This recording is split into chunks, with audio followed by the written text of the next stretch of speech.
అసలు top సీఈఓల time management secret ఏంటో తెలుసా? వాళ్ళేమి ఖరీదైన యాప్స్ వాడరు.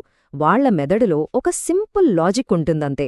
ఆ లాజిక్ ఏంటో తెలుసుకుని దాన్ని మన రోజువారీ జీవితంలోకి ఎలా తీసుకురావాలో ఇప్పుడు చూసేద్దాం. ఒక్కసారి ఆలోచించండి. ప్రపంచంలోనే అత్యంత సక్సెస్ఫుల్ వ్యక్తులకైనా మనకైనా రోజుకి ఉండేవి అవే 24 గంటలు. ఒక్క సెకండ్ ఎక్కువ ఉండదు, ఒక్క సెకండ్ తక్కువ కూడా ఉండదు. కరెక్టా?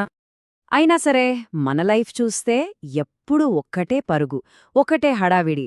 కాని వాళ్ల జీవితాలు చూడండి, ఎంత ప్రశాంతంగా అన్నీ వాళ్ల కంట్రోల్లోనే ఉన్నట్టు కనిపిస్తాయి.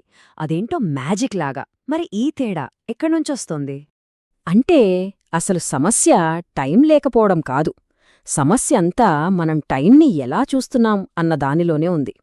గడియారాన్ని కాదు, మన ఆలోచనని మార్చాలి. ఆ ఒక్క చిన్న మార్పు చాలు, మొత్తం మారిపోతుంది. సరే, ఈ ప్రయాణంలో మనం 5 ముఖ్యమైన విషయాల గురించి మాట్లాడుకుందాం. ఫస్ట్, మనం ఎక్కడ తప్పు చేస్తున్నామో తెలుసుకుంటాం.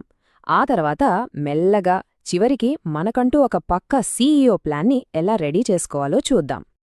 మొదటి సెక్షన్ 24 గంటల పారాడాక్స్. మనలో చాలామందికి తెలియకుండానే మనమింకా ఒక స్టూడెంట్ మైండ్ సెట్లోనే ఇరుక్కుపోయి ఉంటాం. అదేంటంటే మనల్ని ముందుకు వెళ్లకుండా ఆపే అతిపెద్ద అడ్డుగోడనమాట. అసలు ఈ స్టూడెంట్ ఆలోచన అంటే ఏంటి? సింపుల్. ఉదయం లేవగానే ఫోన్ పట్టుకొని నోటిఫికేషన్స్కి రిప్లై ఇవ్వడం, తర్వాత ఏం చెయ్యాలో తెలియక సోషల్ మీడియా స్క్రోల్ చేయడం, ఇక ఆ రోజుని దాని మానాన దానికి వదిలేయడం. కానీ ఒక సీఈఓ ఆలోచన దీనికి కంప్లీట్గా ఆపోజిట్లో ఉంటుంది. వాళ్లు టైంని మేనేజ్ చేయరు, వాళ్ల ఎనర్జీని, ఫోకస్ని మేనేజ్ చేస్తారు. ప్రతి ఉదయం వాళ్లు వేసుకుని మొదటి ప్రశ్న ఒక్కటే: ఈరోజు నా విలువైన సమయం ఏ పనికి చెందాలి అని. సరే, మరి ఆ సీఈఓ మైండ్ సెట్లోకి మనం ఎలా మారాలి? దీనికి రెండు చాలా బేసిక్ కానీ పవర్ఫుల్ రూల్స్ ఉన్నాయి. ఈ రెండింటినీ గనక మనం అర్థం చేసుకుంటే చాలు, మన సమయం మన చేతుల్లోకొచ్చేస్తుంది. Rule number 1. ఇది వినడానికి కొంచెం వింతగా ఉండొచ్చు. మీ రోజును కాపాడుకోండి. అంటే ఏంటంటే క్యాలెండర్ని పనులతో నింపేయడం కాదు, అసలు ఏ పనులు చెయ్యకూడదో ముందుగా డిసైడ్ చేసుకోవడం. ఇదొక రకంగా నెగటివ్ ప్లానింగ్ అన్నమాట. ఉదాహరణకి, ఫలితం ఇవ్వని మీటింగ్లకు నిర్మోహమాటంగా నో చెప్పడం, ఫోన్లో వచ్చే అనవసరమైన నోటిఫికేషన్లన్నిటినీ ఆపేయడం, మన లక్ష్యానికి అస్సలు ఉపయోగపడని చిన్న చిన్న పనుల్ని దూరం పెట్టడం. ఇలా చేయడం వల్లేమవుతుందంటే ముఖ్యమైన పనుల కోసం కావాల్సినంత స్పేస్, టైం దొరుకుతాయి. ఇక రెండో రూల్, మల్టీటాస్కింగ్ అనేది ఒక పెద్ద అబద్ధం. ఆ భ్రమలోంచి బయటికి రండి. ఒకేసారి 10 పనులు చేస్తే గ్రేట్ అనుకుంటాం, కాని నిజానికది మన ఫోకస్ని, పని క్వాలిటీని దారుణంగా దెబ్బతీస్తుంది. అసలైన ప్రొడక్టివిటీ అంటే ఒకే పని మీద పూర్తి శ్రద్ధ పెట్టడం. దాన్ని డీప్ వర్క్ అని అంటారు.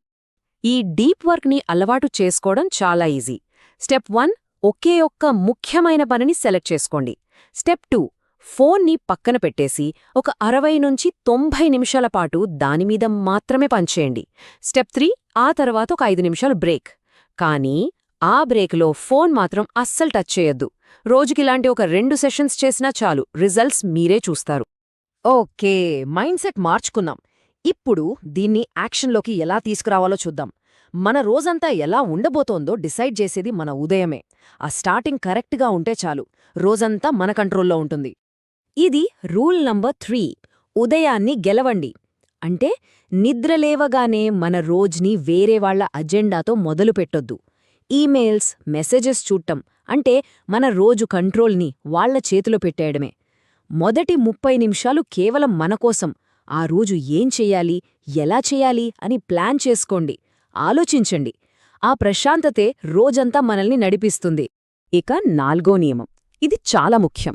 బిజీగా ఉండటానికి, ముఖ్యమైన పని చేయటానికి మధ్య తేడా తెలుసుకోవాలి.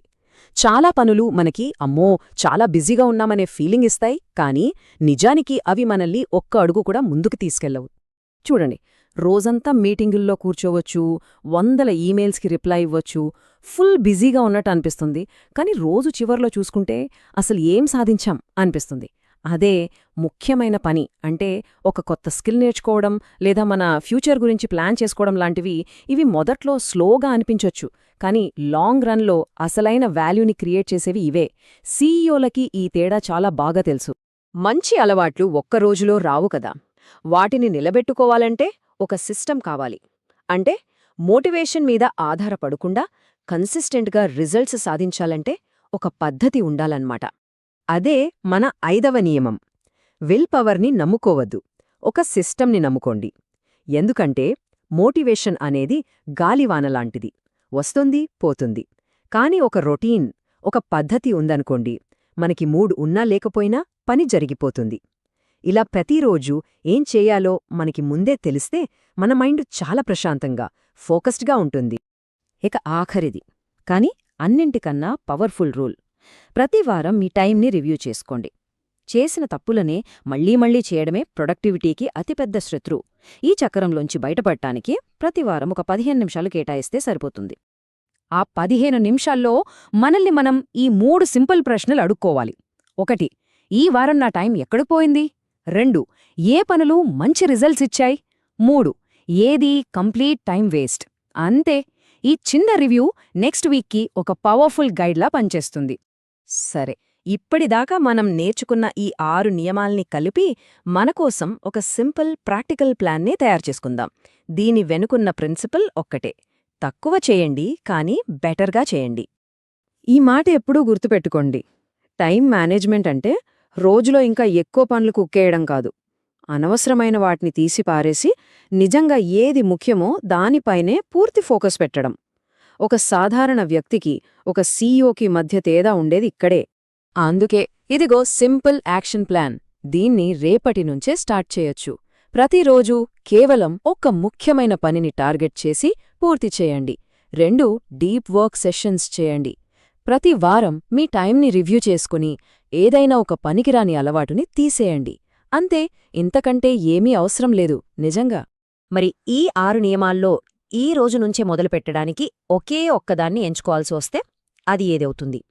మన సమయం మీద మనకి పూర్తి కంట్రోల్ సాధించే ప్రయాణంలో మొదటి అడుగు అదే. ఆ ఒక్క అడుగుతోనే అసలైన మార్పు మొదలవుతుంది.